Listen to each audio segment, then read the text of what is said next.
যে আপনি পশ্চিমবাংলার প্রথম বাচিক শিল্পী যার সঙ্গে ওস্তাদ রশিদ খান ফিউশন। হ্যাঁ, একদম। এটা কেমন ওটা অভিজ্ঞতা? কেমন ছিল? দারুণ অভিজ্ঞতা। 650 শিল্পীকে নিয়ে, 650 আবৃত্তি শিল্পীকে নিয়ে একসাথে কাজী নজরুল ইসলামের আবৃত্তি আমি করিয়েছিলাম, আমার পরিচালনায় হয়েছিল। খুব ওয়েস্টার্নাইজ বাচিক শিল্পী আমি চট করে অতটা দেখিনি, যে একেবারে ফাঙ্কি ধাঁচের সে রবীন্দ্রনাথের কবিতা বলছে, হয়তো আগামী দিনে তাও হতে পারে। একটা শিল্পীর সবচেয়ে অবসাদের জায়গা হচ্ছে তার একাকিত্ব। এই একাকিত্বের দুটো দিক আছে। এই একাকিত্ব যেরকম প্রয়োজন শিল্পীর উৎকর্ষতা বাড়ানোর জন্য, আবার সেই একাকিত্বর জন্যই সে যন্ত্রণা পায়, সে কাঁদে, সে নিজের মধ্যে একটা আত্মগ্লানি অনুভব করে নানা রকম বিষয়ে।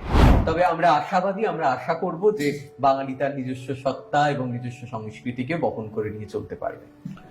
নমস্কার, আমি বিপ্লব কুমার সিনহা, আর আজকে আপনারা আমার সাথে দেখছেন বিকে স্পট ফাইটস।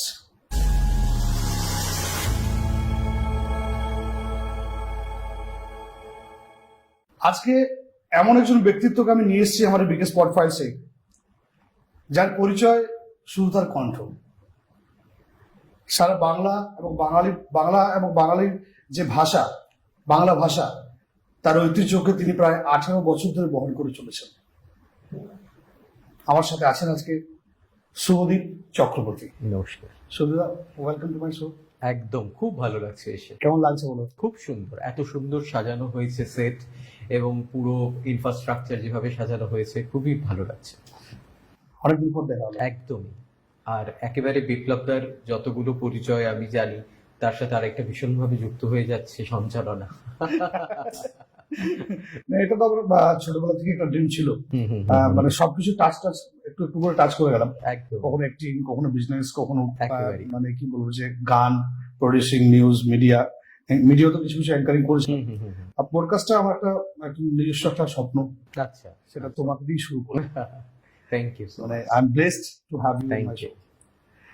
শুরুতে তুমি তোমার যে জীবনী শুরু করেছিলে ছোটবেলায়, তুমি তো প্রায় 650টা নজরুল কবিতা আবৃত্তি করেছো। না, ওটা হচ্ছে আমার এটা একটা খুব বড় কাজ হয়েছে, যে নেতাজি ইন্ডোর স্টেডিয়ামে এবছর সর্বভারতীয় সঙ্গীত ও সংস্কৃতি পরিষদের 50 বছর উপলক্ষে 650 শিল্পীকে নিয়ে, 650 আবৃত্তি শিল্পীকে নিয়ে একসাথে কাজী নজরুল ইসলামের আবৃত্তি আমি করিয়েছিলাম, আমার পরিচালনায় হয়েছিল।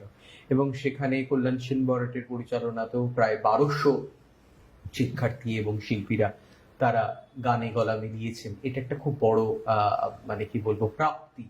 কেননা নেতাজি ইন্ডোর স্টেডিয়ামের মতন জায়গায় এত মানুষকে একত্রিত করে যখন একটা কোনো কাজ হয়, তখন তার একটা অন্যরকম আনন্দ। তো তোমার কি স্বপ্নটা ছোটবেলা থেকেই, মানে তুমি কি স্থির ছিল যে আমি বড় হয়ে একজন বাচিক শিল্পী হব? না না, ছোটবেলাতে তো স্থির মানে কিছুই সেগুলো ভাবনা চিন্তাটা থাকে না। ইনফ্যাক্ট আমার মনে পড়ছে যে আমাকে কি হতে চাই, সেই প্রশ্নটা এক এক সময়ে এক একজন প্রশ্নটা করলে আমি তাদের এক একজনকে এক একটা উত্তর দিতাম। মানে স্থির নয় না, কাউকে বলতাম যে আমি প্রফেসর হতে চাই, কাউকে বলতাম ডাক্তার হতে চাই, কাউকে বলতাম অন্য কিছু হতে চাই।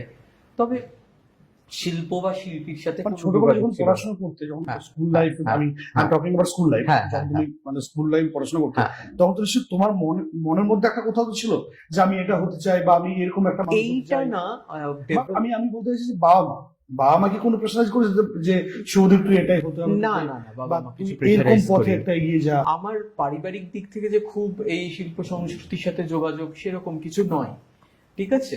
বাবা আইনজীবী, তার পরিবৃত্তটা পুরো অন্যরকম, মা হাউসওয়াইফ। তো সেখানে দাঁড়িয়ে যে পরিবার থেকে খুব কবিতা গান এরকম একটা দারুণ পরিবেশ পেয়েছি, তা কখনো নয়।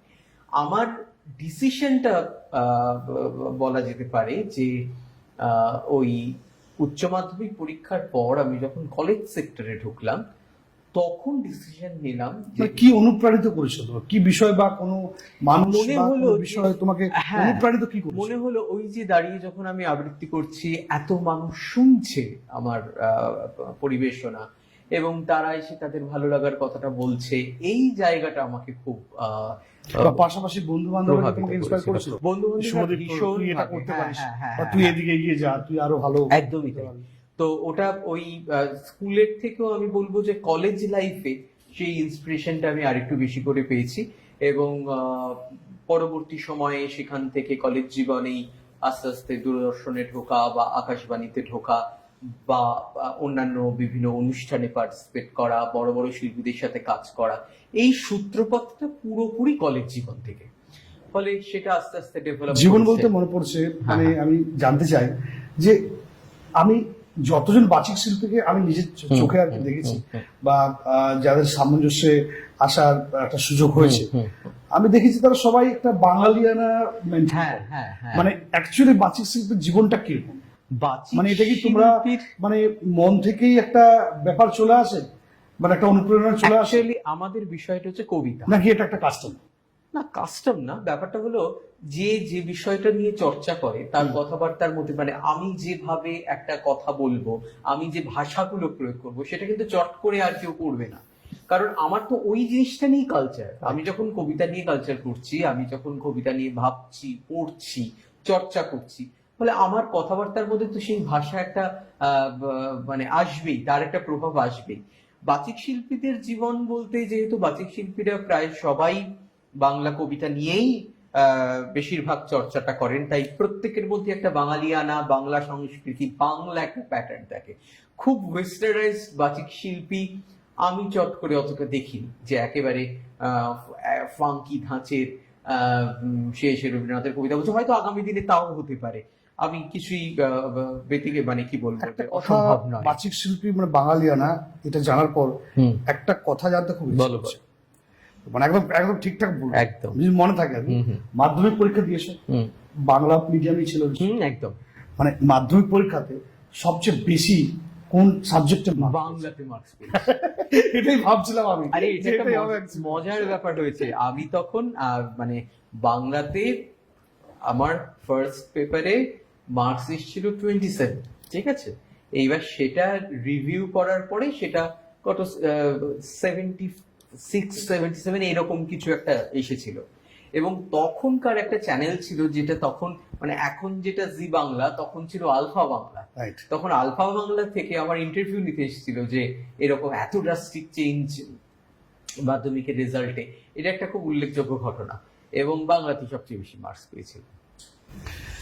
আচ্ছা, মানে একজন ছাত্র থেকে এই মানে শিল্পী হয়ে ওঠা, মানে মানে এই জার্নিটা কেমন ছিল? মানে খুব সমুদ্র ছিল? একেবারেই না, কেননা আমার বাড়িতে খুব একটা এই কবিতা নিয়ে কাজ করব বা আবৃত্তি নিয়ে কাজ করব সে ব্যাপারে অত মদত ছিল না, এবং তারা ভয় পেয়েছে যে একটা অনিশ্চিত ভবিষ্যৎ, অতটা যেটার মানে কি বলবো, অত নিশ্চয়তা।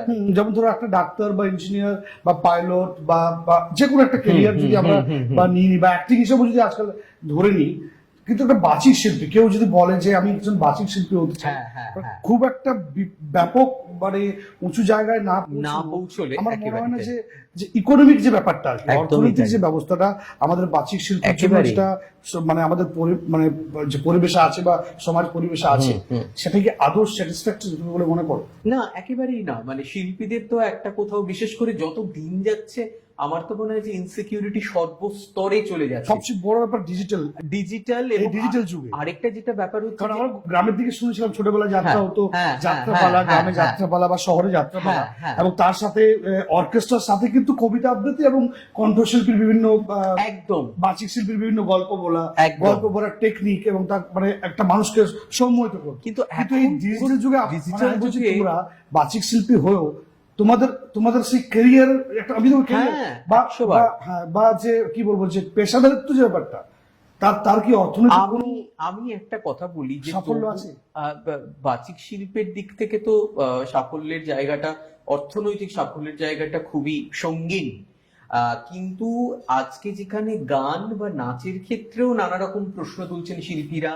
কিছুদিন আগে শ্রাবণী সেন বলছেন এখন গান গেয়ে আর জীবিকা নির্বাহ করা যাবে না। রূপঙ্কর দা কিছুদিন আগে জাস্ট একটা ইন্টারভিউতে বলছেন যে এরকম এআই তো কিন্তু কভার করছে। তাহলে এরা যদি এই কথা বলে, এআই কিন্তু কভার করছে। হ্যাঁ এআই কিন্তু এআই দিয়ে কিন্তু গানও হচ্ছে, বাচিক শিল্প সবই হচ্ছে। হ্যাঁ তা আমরা তো মানুষ বলে আর মানুষ তো থাকবো না আগামী 10 বছর বা 15 বছর পর। তাহলে বাচিক শিল্পীদের ভবিষ্যৎটা কি এই ডিজিটাল এবং এআই যুগে? আমি এটাই জানতে চাইছি। বাচিক শিল্পীদের ভবিষ্যৎ এখন মানে এটা কি আবার অ্যান্টিক হয়ে থেকে যাবে না তো, মিউজিয়ামে থেকে যাবে না? সত্যি এই ধরনের তো একটা কথা মনে আসেই, কিন্তু আশা করি থাকবে না। কারণ এখনো যখন মনে করো আমাদের যে একাডেমি গুলো রয়েছে, সেখানে যখন ছেলেমেয়েরা আবৃত্তি শিখতে আসে, বাবা মায়েরা ছোট ছোট ছেলে মেয়েদের নিয়ে আসেন, বা একটু সিনিয়র যারা তারা শিখতে আসেন, তারা যে আনন্দটার জন্য এই কাজটার সাথে যুক্ত হন, ছোট ছোট ছেলে মেয়ের যে চর্চাটার জন্য যুক্ত হন, সেটা থেকে মনে হয় যে অতটা না। আমার বক্তব্যটা শুধু তুমি হয়তো বুঝতে পারলে না। আমি বলতে চাইছি আজকের দিনে ট্রাম্প রাস্তাঘাটে যে ট্রাম্প এখনো আমরা বাঁচিয়ে রেখেছি ব্রিটিশ আমল থেকে, বাঁচিয়ে রেখেছি তো ট্রাম্প, আবার হাত টানা রিক্সা বাঁচিয়ে রেখেছি তো, যেগুলো আমরা ঐতিহ্য বলি, বা ইউলো ট্যাক্সি হয়তো কদিন পরে সেটা হয়ে যাবে। তো বাচিক শিল্পী কি এটা আগামী 5 বছর পর কি বাচিক শিল্পী এইভাবে সেই জায়গায় কি হচ্ছে, বা এটা কি পরিকল্পনা করা উচিত? বা তোমাদের যদি কমিউনিটি থাকে, সেই কমিউনিটির তো একটা নিশ্চয়ই কোনো পরিকল্পনা বা কোনো একটা প্ল্যানিং থাকবে যে আগামী ভবিষ্যতে আমরা এটাকে কি হবে সামনের দিকে এগিয়ে নিয়ে যাবো। এখনো পর্যন্ত অতটা দুশ্চিন্তার কারণ আছে বলে মনে করি না, কারণ এখনো অব্দি তো কাজটা চলছে। তবে এটাও ফেলে দেওয়ার মতন কথা নয় যে আগামী 5 বছর পর না হলেও আগামী 25 বছর পর এই শিল্পের জায়গা কোথায় দাঁড়াবে এটা আমরা কেউ জানি না। তবে আমরা আশাবাদী, আমরা আশা করব যে বাঙালি তার নিজস্ব সত্তা এবং নিজস্ব সংস্কৃতিকে বহন করে নিয়ে চলতে পারবে। শুভদীপ একটা মানুষ, তার স্ট্রাগল আছে, সাকসেসও পেয়েছে, লাইমলাইটও এসেছে। লাইমলাইটে এসে শুভদীপের কি মনে হয়েছে? আর কখনো কি শুভদীপ কখনো ফ্রাস্ট্রেশনের মধ্যে দিয়ে গেছে? ভীষণ। একটা শিল্পীর সবচেয়ে অবসাদের জায়গা হচ্ছে তার একাকিত্ব। এই একাকিত্বের দুটো দিক আছে। এই একাকিত্ব যেরকম প্রয়োজন শিল্পীর উৎকর্ষতা বাড়ানোর জন্য, আবার সেই একাকিত্বর জন্য সে যন্ত্রণা পায়, সে কাঁদে, সে নিজের মধ্যে একটা আত্মগ্লানি অনুভব করে নানা রকম বিষয় নিয়ে। সুতরাং এই একাকিত্বের ভালো দিক মন্দ দিক দুটোই একজন শিল্পীকে বহন করতে হয়। অবশ্যই অবসাদ একজন শিল্পীর জীবনে আছে, এবং আমি জানতে চাইবো, বা আমার দর্শকরা জানতে চাইবে যে তুমি জীবনে লাস্ট কখন ফ্রাস্ট্রেশনে ভুগেছিলে, আর জীবনে সবচেয়ে আনন্দের দিনটা কোন সময় ছিল তোমার? একটু তো শেয়ার করো। অবসাদের কথা যদি বলো, যে মাঝখানে যখন সেরকম অনেকটা দিন সেরকম কিছু কাজ আমি করিনি, বা সেই রকম কাজ করার সুযোগটা পাইনি, তখন একটা অবসাদ এসেছিল। তবে সেটা খুব অল্প পিরিয়ডে। তবে আরেকটা কথা বলি বিপ্লব দা, সেটা হচ্ছে এই অবসাদটা কিন্তু সবসময় কাজের সাথে জড়িত নয়। আমি আমার ব্যক্তিগত জীবন বোধ থেকেও মাঝে মাঝে এমন অবসাদগ্রস্ত হতে হয় যে তখন কিছুই ভালো লাগে না, তখন প্রোগ্রাম করতে যাওয়াটাও মনে হচ্ছে যেতে হয় তাই যাওয়া। সুতরাং আমাদের মনটা তো প্রতিনিয়ত দুলছে, ঠিক আছে, ভালো মন্দ টানাপোড়েনের মধ্যে দিয়ে যাচ্ছে। এবার এই মনটাকে শক্ত করে ধরে রাখা একটা বিরাট কাজ। তো এই ধরে রাখার কাজটা যে যত ভালো পারবে সে তত ব্যালেন্স করতে পারবে। কিন্তু আমি বলছি তোমার কাছে সাকসেস এবং ফেলিওর বোথ আর ইকুয়াল, দুটো সমান? ইকুয়াল বলবো না আমি, কারণ সাকসেস তো একটা বাড়তি আনন্দ দেয় বটে। আমি যখন নেতাজি ইন্ডোরে দাঁড়িয়ে একটা কাজের, এত বড় একটা কাজের পরিচালনা করছি, কিংবা আমি যখন একটা বড় কনসার্ট করছি, তখন একটা অন্যরকম আনন্দ দেয়, অন্যরকম একটা তৃপ্তি দেয় যখন এত মানুষ আমার কাজ দেখে বাহবা দিচ্ছে। স্বাভাবিক। এই বাহবার কথা বলতে মনে পড়লো যে আপনি পশ্চিমবাংলার প্রথম বাচিক শিল্পী যার সঙ্গে ওস্তাদ রশিদ খান ফিউশন। হ্যাঁ একদম। এটা কেমন অভিজ্ঞতা? দারুণ অভিজ্ঞতা। মানে আমার কাছে রশিদজি হচ্ছেন সঙ্গীতের ঈশ্বর, এবং আমি প্রায় 1.5 বছর ওনার সাথে নানা রকম কাজে যুক্ত ছিলাম, এবং সেটা যে কত স্মৃতিময় একটা অভিজ্ঞতা সেটা বলে বোঝানোর মতন নয়।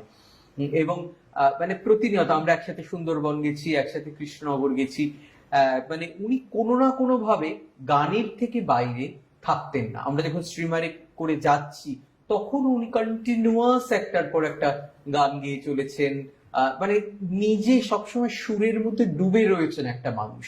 আমি এরকম খুব কম মানুষই দেখেছি, বা দেখিনি বলা যায়। উনি আমাকে কবীন্দ্রনাথ ডাকতেন, যেহেতু আমি রবীন্দ্রনাথ নিয়ে মূলত কাজকর্ম বেশি করতাম। এবং আমার সৌভাগ্য যে আমার আবৃত্তি নিয়ে। ওই প্রজেক্টটাতে উস্তাদ রশিদ খান ছিলেন, চৈতি ঘোষাল ছিলেন অভিনেত্রী, এবং ইন্দ্রাণী সেন ছিলেন। আচ্ছা, তো আমাদের একটা দারুণ প্রজেক্ট হয়েছিল, সেটা কত বছর আগে, প্রায় সম্ভবত 2015-16 ওরকম সময়টাতে। এবং তারপরেও রশিদজির থেকে যে ভালোবাসা, যে আশীর্বাদ পেয়েছিলাম, সেটা আমার জীবনের একটা মস্ত বড় প্রাপ্তি। সেরা আমাদের খুব দুর্ভাগ্য যে উনার মতন একজন মানুষকে আমরা খুব অল্প সময়ের জন্য পেলাম। কিন্তু রশিদ খান, মানে ভারতীয় সঙ্গীত যতদিন থাকবে, উস্তাদ রশিদ খান ততদিন থাকবে। বাচিক শিল্প এবং মানে বাচিক শিল্পীদের পশ্চিমবঙ্গে মানে কতটা জায়গা জুড়ে আছে, বাচিক বা শিল্পীদের ভারতবর্ষের কোন একটা রাজ্য কি আছে? না, ভারতবর্ষে কিন্তু বাচিক শিল্প বলে কোনো সেরকম আলাদা শিল্প পাওয়া যায় না। না। বা পেলেও সেটা খুব, আমরা যেমন দেখি স্ট্যান্ড আপ কমেডিয়ান বা হ্যাঁ, স্ট্যান্ড আপ হ্যাঁ, হ্যাঁ। কবিতা পড়ছে। বাচিকটা মূলত কিন্তু এই বাংলাকে কেন্দ্র করে, কেন্দ্র করে। বাংলাদেশে আছে যেহেতু এটা বাংলা। বাংলাদেশে আছে। কিন্তু আমি, এটা খুব একটা গুরুত্বপূর্ণ কথা, যে আমি বরাবর চেষ্টা করেছি, শুধু কবিতা নিয়ে কিন্তু আমি কখনো কাজ করিনি।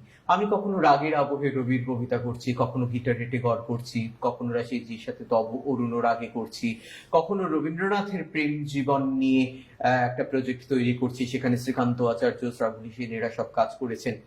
আমি সবসময় একটা কনসেপ্টকে নিয়ে এগিয়ে যেতে চেষ্টা করেছি। এবার কারণটা কি? কারণটা হচ্ছে যে শুধু কবিতা হয়তো যতজন মানুষ আছেন তাদেরকে একসাথে গ্র্যাব নাও করতে পারে, কারণ কবিতার জন্য একটা ইন্টেলেকচুয়াল ক্যাপাসিটি দরকার, ক্ষমতা দরকার ওটাকে বোঝার জন্য। কিন্তু আমি একটা প্রোডাকশন যখন তৈরি করছি, তার মধ্যে গান, কবিতা, কোরিওগ্রাফি সবকিছু স্টোরিটেলিংও থাকে, স্টোরি টেলিং।